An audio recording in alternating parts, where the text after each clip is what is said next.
अस्सलामुअलैकुम वरहमतुल्लाहि वबरकातुहू। सना खान अंधेरे से नूर तक, दुनिया की चमक धमक से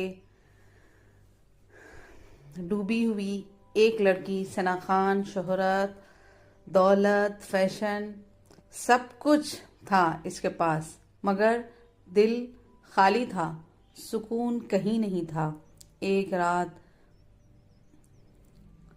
लंबे शूट के बाद वो ड्रेसिंग रूम में बैठी रही, आईने में खुद को देखा और दिल से सवाल किया, क्या यही जिंदगी है?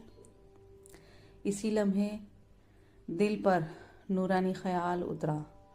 सना ने फैसला कर लिया कि अब इसकी राह बदल रही है।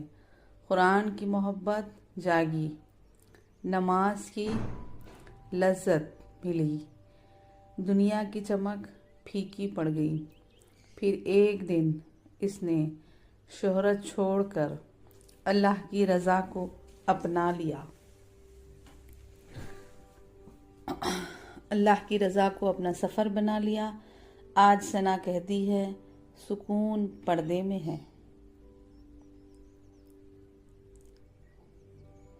अगर आप तमाम को हमारी वीडियोस अच्छी लगती हैं तो लाइक कीजिए, शेयर कीजिए, सब्सक्राइब कीजिए और कमेंट कीजिए, जिससे हमारी हौसला अफजाई होती है।